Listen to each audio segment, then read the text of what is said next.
Hello guys, this is Rafsan Sharma. Hello guys, this is Rafsan Sharma. Hello guys, this is Rafsan Sharma. Hello guys, this is Rafsan Sharma. বর্তমানে social মিডিয়াতে রাফসান দা ছোট ভাইকে নিয়ে অনেক আলোচনা চলছে। এবার রাফসানকে নিয়ে চাঞ্চল্যকর তথ্য পাওয়া গেছে। বাবা মায়ের বিরুদ্ধে ঋণ খেলাপির অভিযোগ উঠেছে।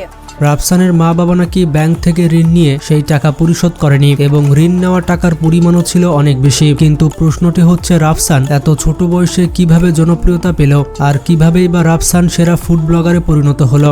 দুইটা tomahawk steak and guys, oh yeah. আজকের এই ভিডিওতে আমরা জানতে চলেছে রাফসান দা ছোট ভাইয়ের শুরু থেকে বর্তমান পর্যন্ত। Hey guys, I'm Rafsan the छोटे भाई. अरे रुको जरा 2 1 go! রাফসানের বিষয়ে এমন কিছু আপনাদের জানাতে চলেছে যেগুলো এর আগে আপনারা কখনোই জানতেন না।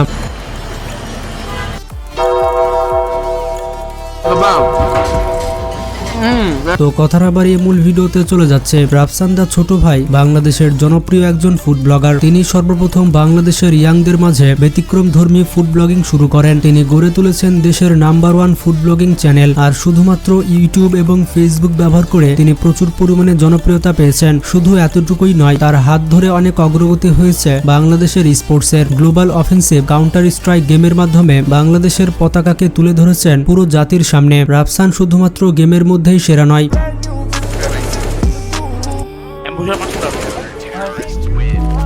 আপনি যদি তার প্রথম ভিডিওগুলো দেখেন তাহলে দেখতে পাবেন সে একজন মোটাসোটা এবং বোকা ছেলে। তার মোটা হওয়ার কারণে তাকে নিয়ে অনেক হাসাহাসি করা হতো। এরপর সবার মুখের হাসি কেড়ে নিয়ে রাফসান তার ট্রান্সফরমেশন করায় এবং মোটা ছেলে থেকে রাফসান হয়ে ওঠে দেশ সেরা হ্যান্ডসাম ইউটিউবার। রাফসান দা ছোট ভাইয়ের সম্পূর্ণ নাম হচ্ছে ইফতেখার রাফসান। তার ডাক নাম হচ্ছে রাফসান এবং বেশিরভাগ মানুষ থেকে রাফসান দা ছোট ভাই নামেই চিনে। তিনি জন্মগ্রহণ করেছেন 1997 সালে। তো সেই হিসেবে তার বর্তমান বয়স হচ্ছে 26 বছর। তার জন্মস্থান হচ্ছে বাংলাদেশের ঢাকাতে। তার পরিবারে মোট 4 জন সদস্য রয়েছে। তার পরিবারের সদস্য হচ্ছে তার মা, বাবা এবং তার এক ভাই। রাফসানের শিক্ষা জীবনের ব্যাপারটি হচ্ছে ছোটবেলা থেকে রাফসান অনেক মেধাবী একজন ছাত্র ছিলেন। তিনি বর্তমানে পড়াশোনা করছেন ইন্ডিপেন্ডেন্ট ইউনিভার্সিটি বাংলাদেশ থেকে। তার পড়াশোনার বিভাগ হচ্ছে ইঞ্জিনিয়ারিং। তার মা বাবার স্বপ্ন ছিল সে বড় হয়ে একজন ইঞ্জিনিয়ার হবে। এবার জেনে আসি রাফসান কিভাবে ইউটিউবে আসলেন। রাফসান একবার তার বন্ধুর সাথে বার্গার কিং এ গিয়েছিল বার্গার খেতে। আর তখনই তার বন্ধু তাকে একটা আইডিয়া দেয়। তার বন্ধু বলেছিল যে তুই এখন থেকে ফুড রিভিউ শুরু কর। ফুড রিভিউ বাংলাদেশে একেবারেই নতুন।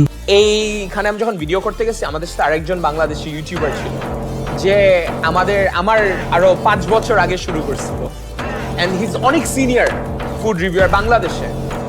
আই ডোন্ট নো, আমি নাম বলবো না, বাট ও আমাকে একটা জিনিস বলছিল এইগুলা করে লাভ হবে না। এন্ড এইগুলা করে লাভ কি, যে ওই লেভেলের ওয়ার্ক এথিক নাই আমার, এইটা নাই। আলহামদুলিল্লাহ, now I have more subscribers than হিম।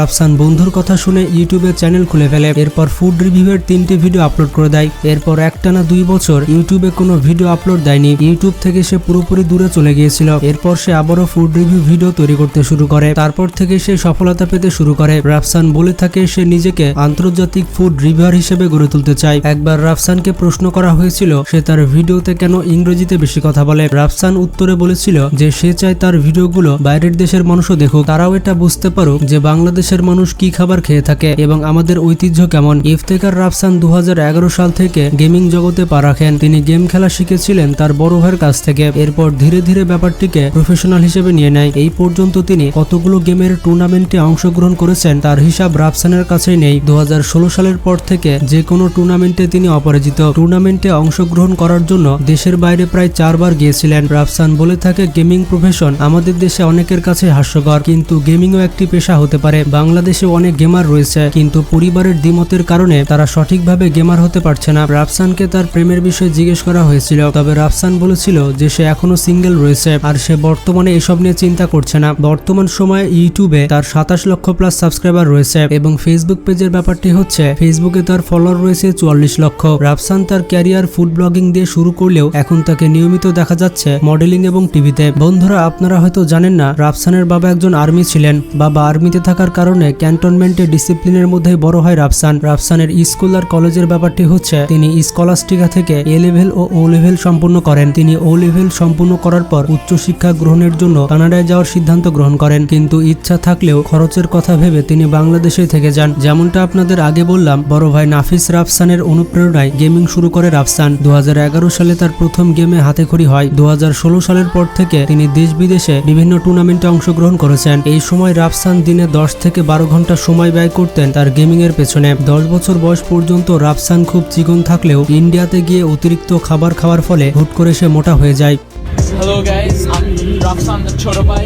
टकरा बना दे तारे ने बसाते मैनू हेठा सहारे ला এরপর তিনি অনেক বুলিং এর শিকার হন। বুলিং এর শিকার হওয়ার কারণে তিনি তার স্কুল পর্যন্ত বদলে ফেলেন এবং নতুন স্কুলে বন্ধু না থাকায় আরো বেশি ফ্রাস্ট্রেটেড হয়ে পড়েন। 2018 সালে তার ওজন ছিল 118 কেজি এবং এর 4 মাসের মাথায় 40 কেজি ওজন ঝরিয়ে তিনি তার ওজন নিয়ে আসেন 78 কেজিতে। যেমনটা আপনাদের আগে বললাম রাফসানের ইউটিউবিং এর বিষয়ে, তার বন্ধু ইকরামুল ও নাবিলের প্ররোচনায় ইফতেখার রাফসান ইউটিউবিং শুরু করেন 2017 সালে। তেমন কোনো পরিকল্পনা ছাড়াই ভার্সিটি শেষে বার্গার কিংয়ে গিয়ে বার্গারের রিভিউ করে বসেন রাফসান এবং সেই প্রথম ভিডিওতে 3 থেকে 4 দিনে শুধুমাত্র ফেসবুক থেকে প্রায় 51,000 ভিউজ পায়। অনেকেই প্রশ্ন করে রাফসান ছোট ভাই কিভাবে হলো, মানে তার নামের শেষে ছোট ভাই কিভাবে আসলো। 2014 সালে শখের বসে তিনি একটি ইউটিউব ভিডিও আপলোড করেন এবং সেই চ্যানেলের নাম দেন রাফসান দা ছোট ভাই। প্রফেশনালি কন্টেন্ট ক্রিয়েশনের সময় শুরুতে চ্যানেলের নাম রাফসান ভার্সেস ফুড রাখলেও পরে সেটি পরিবর্তন করে রাফসান দা ছোট ভাই করেন। রাফসানকে নিয়ে এ পর্যন্ত অনেক সমালোচনা করা হয়েছে। ক্যারিয়ারের বিভিন্ন পর্যায়ে ইফতেখার রাফসান তার পরিচিত ও আশেপাশের মানুষজনের বুলিং ও সমালোচনার শিকার হন। তবে সফলতা অর্জনের পর বুলিং ও সমালোচনা করা ব্যক্তিরাও এখন তার শরণাপন্ন হন। তো বর্তমানে রাফসান আবারও নতুন করে সমালোচনায় এসেছেন। সম্প্রতি রাফসান তার মা বাবাকে কোটি টাকার গাড়ি গিফট করেছেন